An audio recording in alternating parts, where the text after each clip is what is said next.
जंगल में बहू का झूलता हुआ पत्तों का ससुराल। हाय रे मैया, मैं सबकी करूं, मेरा करने वाला कोई नहीं है। तभी पास से गुजर रही पड़ोसन कांति को देखती है। अरे आप क्यों परेशान हो कांता जी, तुम्हारी तो 4 बहुएं हैं।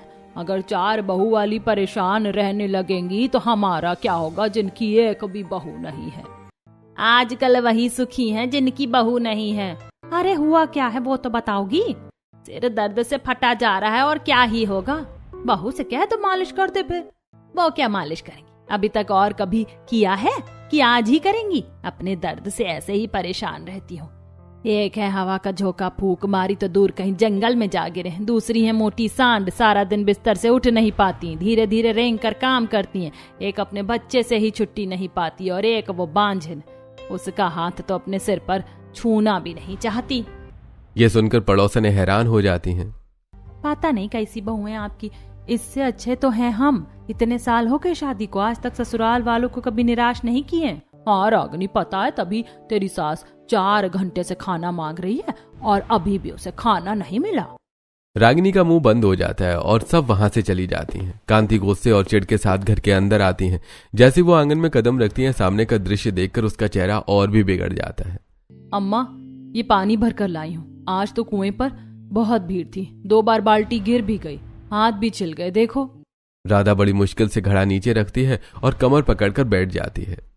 बस यही काम है तुम्हारा, वो भी ठीक से नहीं होता। पानी भरने में भी इतना नाटक। हमारे जमाने में तो 10-10 घड़े सिर पर रख कर ले आते थे हम। तभी दूसरी तरफ से नव्या पतली दुबली सी एक लकड़ी उठाकर अंदर ला रही होती है। अम्मा, ये आखिरी गट्ठर है, जंगल दूर होता जा रहा है, रोज इतना चलना पड़ता है, पैर भी छिल गए हैं। अरे हवा का झोंका हो तुम, एक लकड़ी उठाने में भी जान निकल जाती है, ऐसे घर चलेगा क्या। उधर तन्वी अपने बच्चे को गोद में लिए उसे खिलाने में लगी होती है। चुप हो जा मेरी लाल, अभी मम्मा काम भी करेगी, पहले तू खा ले। बस यही काम रह गया तुम्हारा, सारे दिन बच्चे को लेकर बैठी रहती हो, घर के काम कौन करेगा। चूल्हे के पास माया बैठी होती है और खाना बना रही होती है। अम्मा जी, आज दाल बना रही हूँ, थोड़ा नमक कम है घर में, सोच रही थी कल बाजार से मंगवा ले। तेरे हाथ का खाना खाऊंगी मैं? अरे तेरे हाथ का तो पानी भी नहीं पीना चाहती, बांझिन कहीं की। अपशगुन है तो इस घर के लिए। ये सुनकर माया की आंखों में आंसू आ जाते हैं, लेकिन वो चुपचाप खाना बनाती रहती है। ऐसे दिन बीतने लगते हैं। हर दिन बहुएं अपनी पूरी ताकत लगाकर काम करती हैं, लेकिन कांति को उनमें सिर्फ कमियां ही नजर आती हैं। बहुओं की हालत दिन ब दिन खराब होती जा रही थी। कोई बीमार, कोई थकी हुई, कोई मानसिक रूप से टूट चुकी, लेकिन कांति का गुस्सा कम होने की बजाय बढ़ता ही जा रहा था। एक दिन फिर से कांति बाहर बैठी होती है और पड़ोसन उसके पास आ जाती हैं। कांति जी, आप बहुत परेशान लग रही हो, आज भी क्या हुआ। अब क्या बताऊं सुषमा, 4 बहुएं हैं लेकिन एक भी किसी काम की नहीं है, सब मेरी छाती पर मूंग दल रही हैं। अरे जब किसी काम की नहीं है तो क्यों रखी हुई है घर में, मुफ्त की रोटी तोड़ रही हैं सब। हाँ कांति, हमारे यहाँ तो अगर बहू काम ना करे तो एक दिन भी नहीं टिकती। तुमने तो बहुत सर चढ़ा रखा है उन्हें। कई कह रही हैं सब 4 बहुएं हैं और फिर भी तुम ही काम कर रही हो, तो क्या फायदा। निकाल दो इन्हें घर से, बेटों की कमाई बर्बाद हो रही है, ऐसे निकम्मों को पालने से अच्छा अकेले रहो। पड़ोसनों की बातें कांति के दिमाग में घर कर जाती हैं।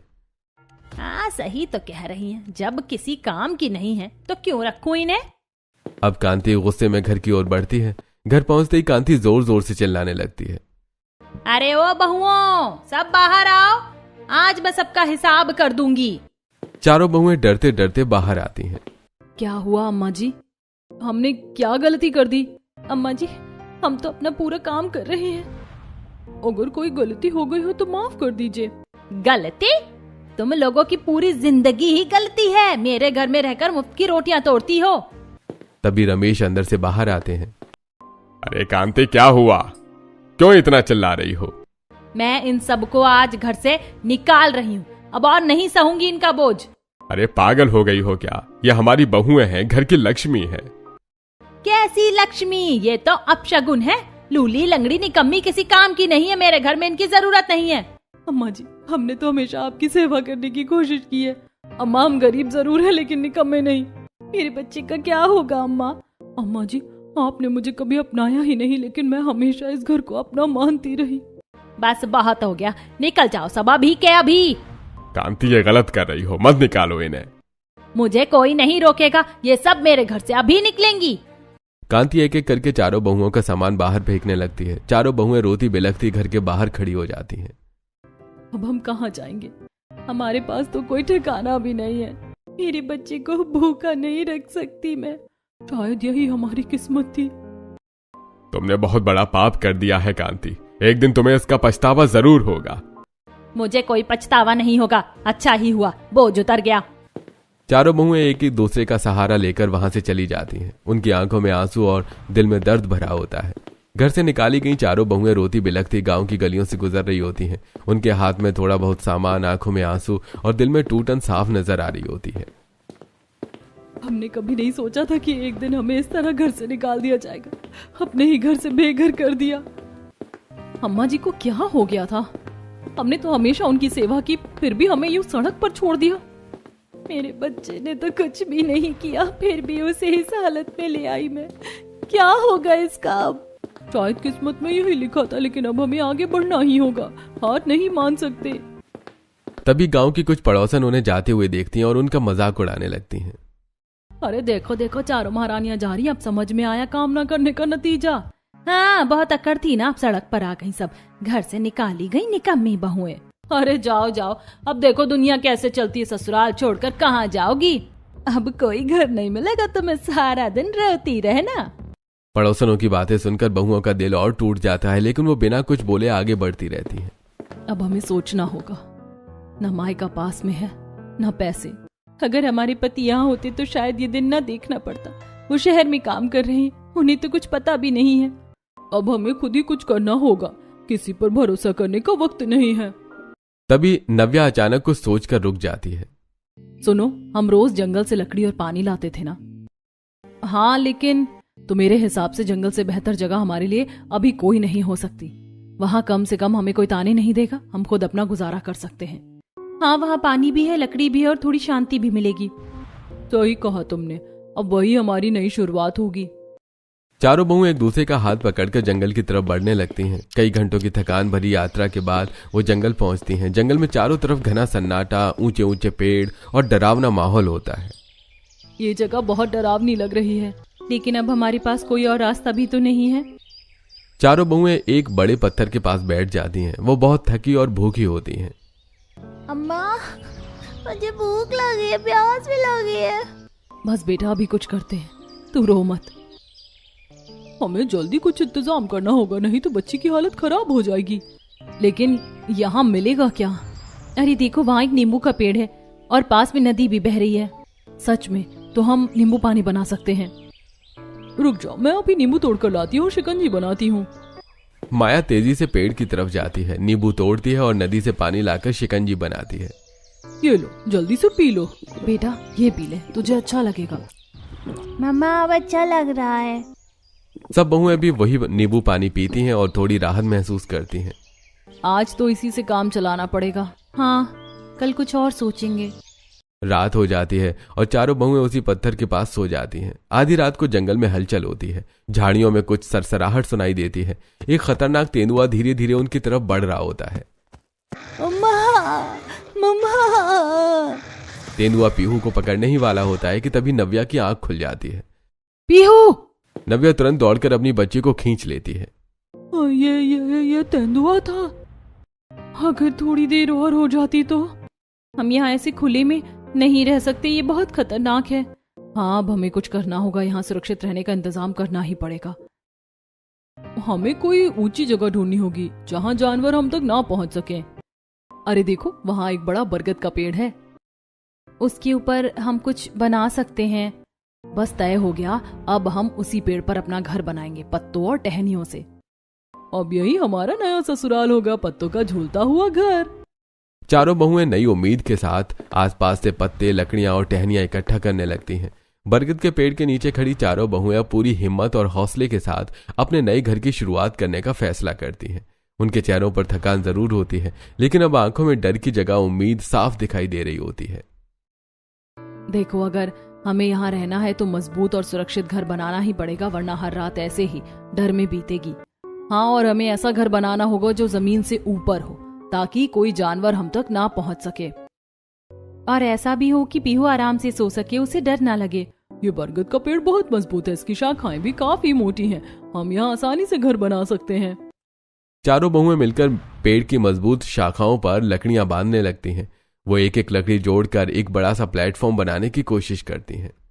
अरे ये लकड़ी जरा कस के पकड़ो, नहीं तो गिर जाएगी। हाँ ऐसे, अब इसे इस शाखा से बांध दो, मजबूत गांठ लगाओ। काफी मेहनत के बाद वो एक बड़ा सा लकड़ी का प्लेटफॉर्म तैयार कर लेती हैं और उसे पत्तों से ढक देती हैं। देखो हमारा पहला घर तैयार हो गया। चलो अंदर चलकर देखते हैं। जैसे ही दो बहुएं उस घर में कदम रखती हैं, वो प्लेटफॉर्म हल्का हल्का डगमगाने लगता है। अरे ये तो हिल रहा है, कहीं गिर ना जाए। हाँ ये सही नहीं है, बहुत हल्का है। अगर हम सब एक साथ रहेंगे तो ये टिक नहीं पाएगा। हमें एक बड़ा घर नहीं बल्कि छोटे छोटे अलग घर बनाने चाहिए, हर शाखा पर एक, ताकि वजन बराबर बढ़ जाए। हाँ इससे हम सब आराम से भी रह पाएंगे और घर भी मजबूत होगा। ठीक है, अब हम चारों अलग अलग छोटे घर बनाएंगे, लेकिन सब पास पास होंगे। चारों बहुएं फिर से काम में जुट जाती हैं। वो जंगल से ढेर सारे पत्ते, टहनियां और मजबूत लकड़ियां इकट्ठा करती हैं। दिन भर की कड़ी मेहनत के बाद वो 4 सुंदर छोटे छोटे घर तैयार करती हैं, जो जमीन से थोड़ा ऊपर होते हैं। वाह देखो हमारे घर कितने सुंदर लग रहे हैं, और सबसे अच्छी बात ये सुरक्षित भी हैं। अब मेरी बच्ची भी चैन से सो पाएगी। हमने कर दिखाया, अपने दम पर अपना घर बना लिया। चारों बहुएं अपने अपने घर में चली जाती हैं। तभी अचानक तेज हवा का झोंका आता है। अरे ये हवा, कहीं घर टूट ना जाए। पीहू मेरे पास ही रहना। लेकिन कुछ ही देर बाद उन्हें महसूस होता है कि घर मजबूत है, सिर्फ ठंडी हवा अंदर आ रही है। अरे घर तो हिल भी नहीं रहा, बस ठंडी हवा आ रही है। इसका मतलब हमारा घर सही बना है, अब हमें डरने की जरूरत नहीं है। 2 दिन से जागी और थकी हुई बहुएं अब चैन की नींद सो जाती हैं। अगली सुबह सूरज की किरणें उनके नए घर पर पड़ती हैं और एक नई शुरुआत का एहसास कराती हैं। आज तो बहुत अच्छा लग रहा है, लेकिन अब खाने का भी इंतजाम करना होगा। हाँ सिर्फ नींबू पानी से काम नहीं चलेगा। हम एक लकड़ी की गाड़ी बना सकते हैं, जिससे सामान लाना आसान हो जाएगा। और हम में से कोई बाजार जाकर लकड़ी बेच सकता है, उससे पैसे आएंगे। 2 बहुएं मिलकर लकड़ी की एक छोटी गाड़ी कार्ट बनाती हैं। ये पहिया ठीक से लगाओ, नहीं तो चल नहीं पाएगा। अब तो हम भी गाड़ी वाली बन गई हैं। वहीं माया मिट्टी से बर्तन बनाना शुरू करती है। अगर हमारे पास बर्तन होंगे तो हम खाना भी बना पाएंगे। नव्या जंगल से लकड़ी इकट्ठा करके बाजार में बेचने जाती है। मैं जल्दी लौटूंगी और आज कुछ पैसे लेकर आऊंगी। शाम को नव्या पैसे लेकर वापस आती है। देखो आज मैंने लकड़ी बेचकर पैसे कमाए हैं, सच में। अब हम खाना बना सकते हैं। बहुएं मिलकर चूल्हा बनाती और खाना तैयार करती हैं। आज हम सब मिलकर खाना खाएंगे अपने घर में। ये हमारी मेहनत का पहला फल है। चारों बहुएं और पीहू साथ बैठकर खाना खाती हैं। मम्मा बहुत अच्छा खाना है। हाँ बेटा, ये हमारे अपने घर का खाना है। अब बहुएं रोज मेहनत करने लगती हैं। वो गाड़ी में लकड़ी भरकर बाजार ले जाती हैं, बेचती हैं, फिर जंगल लौटकर पानी भरती हैं और खुद के लिए खाना बनाती हैं। अब तो हमें सब काम खुद ही करना पड़ता है, लेकिन अच्छा लगता है, क्योंकि अब हम किसी के तानों से दूर हैं।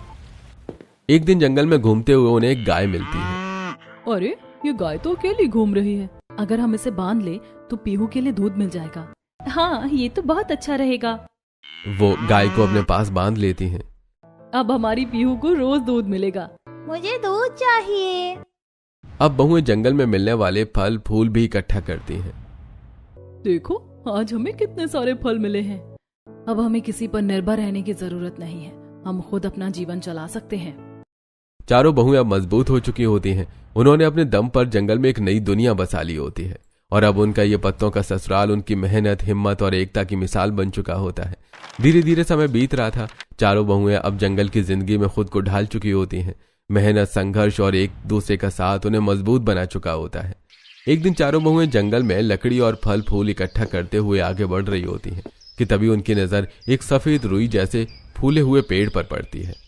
अरे ये क्या है? ये पेड़ तो बिल्कुल अलग लग रहा है।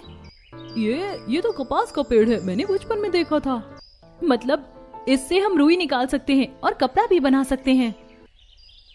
अगर हम इससे कपड़ा बना लें तो हम और भी चीजें बना सकते हैं, बेच सकते हैं और कमाई बढ़ा सकते हैं। चारों बहुएं मिलकर कपास तोड़ने लगती हैं। वो ढेर सारी कपास इकट्ठा करती हैं और उसे अपने पेड़ वाले घर तक ले आती हैं। पहले हमें इसे अच्छे से साफ करना होगा, फिर धागा बनाना होगा। और फिर हम इससे कपड़ा बुन सकते हैं। कई घंटों की मेहनत के बाद वो कपास के बारीक धागे बनाती हैं और फिर लकड़ी के सहारे कपड़ा बुनना शुरू करती हैं। देखो कितना मुलायम कपड़ा बना है। इससे हम बच्चों के लिए सूती कपड़े बना सकते हैं और घर के काम के लिए भी। वो कपड़े से बर्तन के नीचे रखने वाले कपड़े, छोटे छोटे कपड़े और बच्चों के लिए हल्के गर्मियों के कपड़े बनाती हैं। अब हमें बाजार से कपड़ा खरीदने की जरूरत नहीं पड़ेगी और हम इसे बेच भी सकते हैं। इसके बाद साथ साथ वो लकड़ी के सुंदर शोपीस भी बनाना शुरू कर देती हैं। अगर हम इसे अच्छे से डिजाइन करें तो लोग इसे जरूर खरीदेंगे। और ये देखो, मैंने मिट्टी के सुंदर मटके बनाए हैं, इन्हें रंग भी सकते हैं। वो मटकों को रंग बिरंगे रंगों से सजाती हैं और उन्हें बहुत आकर्षक बना देती हैं। अब ये बाजार में अच्छे दाम में बिकेंगे। अगले दिन वो अपनी लकड़ी की गाड़ी में कपड़े, मटके और शोपीस लेकर बाजार जाती हैं। पता नहीं लोग खरीदेंगे या नहीं, जरूर खरीदेंगे। हमारी मेहनत दिख रही है इन चीजों में। बाजार में लोग उनकी चीजों को देखकर हैरान रह जाते हैं। ये कपड़े कितने सुंदर हैं और ये मटके भी बहुत अच्छे हैं। अरे मैं ये सब खरीदूंगा, कितने के हैं? धीरे धीरे उनकी सारी चीजें बिक जाती हैं और उन्हें अच्छी कमाई हो जाती है। देखो आज हमें कितने पैसे मिले हैं।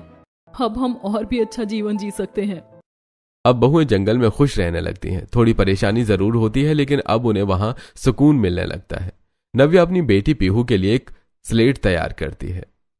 ये ले बेटा, अब मम्मा तुझे पढ़ाएगी। सच मम्मा, मैं अभी पढ़ूंगी। नव्या रोज पीहू को पढ़ाती है और अच्छे संस्कार सिखाती है। इसी तरह से दिन बीतते रहते हैं। कुछ दिनों बाद चारों बेटे शहर से वापस घर आते हैं। अरे घर इतना सूना क्यों लग रहा है? नव्या कहाँ है? राधा भी नजर नहीं आ रही है। क्या हुआ यहाँ? तन्वी, पीहू, कोई दिखाई क्यों नहीं दे रहा है? माया भी नहीं है। आखिर सब गए कहाँ हैं?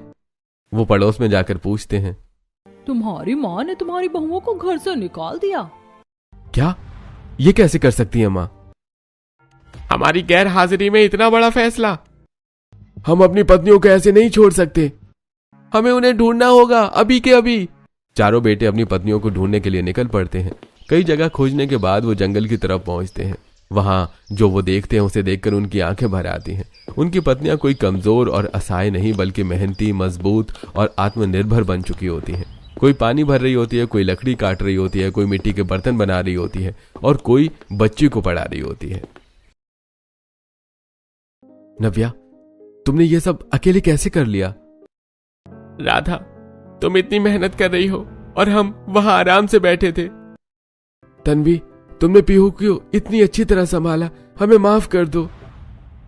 माया, तुमने तो कमाल कर दिया, हमें तुम पर बहुत गर्व है। चारों बेटे अपनी अपनी पत्नियों के पास जाते हैं। रवि, तुम यहाँ? रोहन, तरुण, नीरज। चारों बेटे अपनी पत्नियों को गले लगा लेते हैं। अब से तुम्हें कोई तकलीफ नहीं सहनी पड़ेगी। हम तुम्हें लेने आए हैं। अब तुम अकेली नहीं हो, अब हमेशा तुम्हारे साथ हैं हम। हमें माफ कर दो, हम तुम्हें इस हालत में छोड़ कर गए। अब चलो, हमारे साथ अपने घर चलो। चारों बहुएं एक दूसरे को देखती हैं। उनकी आंखों में खुशी भी है। बहुएं पहले थोड़ा हिचकती हैं लेकिन अपने पतियों का साथ देखकर उनके दिल में भी उम्मीद जाग उठती है। अब बस बहुत हो गया, तुमने जितना सहा है अब और नहीं। तुम मेरे साथ चलो, मैं तुम्हें वापस वो जिंदगी दूंगा जिसकी तुम हकदार हो। राधा, मैंने तुम्हें अकेला छोड़ दिया लेकिन अब ऐसा कभी नहीं होगा। चलो मेरे साथ, हम फिर से नई शुरुआत करते हैं। तुमने अकेले इतने मुश्किल हालात में सब संभाला, अब मैं हूं तुम्हारे साथ। चलो घर। माया, तुमने अपने दम पर सब कुछ बना दिया। अब मैं चाहता हूं कि तुम ये सब मेरे साथ मिलकर करो। चलो। चारों बहुएं एक दूसरे को देखती हैं और आखिरकार अपने पतियों के साथ जाने के लिए तैयार हो जाती हैं। ठीक है, लेकिन अब हमारी शर्त होगी, हमें इज्जत और बराबरी चाहिए। अब हम पहले जैसी कमजोर नहीं हैं। हमें समझा और सम्मान दिया जाएगा और हमारे बच्चे का भविष्य वो भी सुरक्षित होना चाहिए। अगर ये सब मिलेगा तो हम चलेंगे। हम वादा करते हैं, अब सब कुछ बदल जाएगा। चारों बेटे अपनी पत्नियों को लेकर घर लौटते हैं। घर पहुंचते ही कांति उन्हें देखकर चौंक जाती है। अरे तुम सब वापस आ गए। बहू, मुझे माफ कर दो, मैंने बहुत बड़ी गलती कर दी। अम्मा जी, गलती तो हुई है लेकिन उसका असर भी बहुत बड़ा हुआ है। हम सब बहुत टूट गए थे उस दिन, लेकिन अब हम पुराने जख्म नहीं खरीदना चाहते। हम यहाँ रहने नहीं आए हैं, हम अपना सामान लेने आए हैं। कांति ये सुनकर और जोर जोर से रोने लगती है। मत जाओ, अब मैं सब ठीक कर दूंगी, तुम सब यहीं रहो। माँ, आपने जो किया उसके बाद अब हम यहाँ नहीं रह सकते। हम अपनी पत्नियों को फिर से उस माहौल में नहीं डाल सकते। अब हम शहर जाएंगे और वहीं अपनी जिंदगी बनाएंगे, और इस बार हम अपनी पत्नियों के साथ खड़े रहेंगे। चारों बेटे और बहुएं अपना सामान उठाते हैं और घर छोड़ देते हैं। कांति और रमेश पीछे खड़े रोते रह जाते हैं। अब शहर में चारों जोड़े एक छोटे से किराए के कमरे में रहने लगते हैं। छोटा है लेकिन अपना है, और यहाँ कोई हमें ताने नहीं देगा।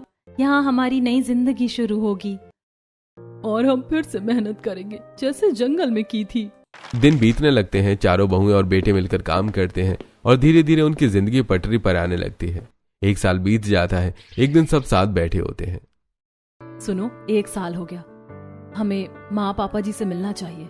हाँ, आखिर वो हमारे बड़े हैं, जो हुआ सो हुआ। शायद अब उनका गुस्सा भी शांत हो गया होगा और हमें भी दिल साफ करना चाहिए। ठीक है, अगर तुम सब चाहती हो तो चलते हैं। सभी गांव लौटते हैं, लेकिन वहां पहुंचकर वो देखते हैं कि उनका घर बदल चुका है। ये हमारा घर नहीं लग रहा है।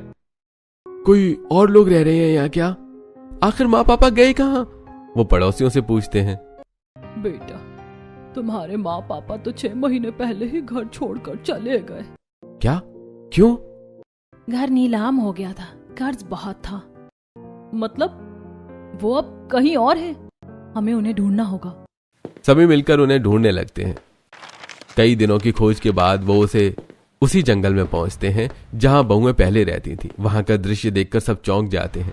वही बरगद का पेड़, वही झूलते हुए पत्तों के घर, और वहां कांति और रमेश मिट्टी के बर्तन बना रहे होते हैं। अरे तुम सब। बेटा, तुम यहाँ? माँ, ये सब क्या है? आप यहाँ कैसे? बेटा, तुम्हारी शादियों में जो कर्ज लिया था वो हम चुका नहीं पाए। धीरे धीरे सब बिक गया, घर भी नीलाम हो गया और हमें यहाँ आकर रहना पड़ा। मैंने तुम्हारी बहुओं के साथ बहुत गलत किया, शायद ये उसी का फल है। अम्मा जी, अब सब ठीक हो जाएगा। हम सब साथ हैं, अब कोई अकेला नहीं रहेगा। ये जंगल ही अब हमारा घर होगा। चारों बहुएं फैसला करती हैं कि वो यहीं रहेंगी। हम शहर वापस जाएंगे, काम करेंगे और यहाँ सबकी मदद करेंगे। हाँ, अब हम सब मिलकर जिंदगी को बेहतर बनाएंगे। अब कोई परेशानी नहीं आएगी। अब हमारा परिवार फिर से एक हो गया है। इस तरह सभी मिलकर एक नई शुरुआत करते हैं। जंगल का वो झूलता हुआ पत्तों का ससुराल अब एक सच्चा घर बन चुका होता है, जहां प्यार, मेहनत और एकता बसती है। अब सब खुशी खुशी अपनी जिंदगी बिताने लगते हैं।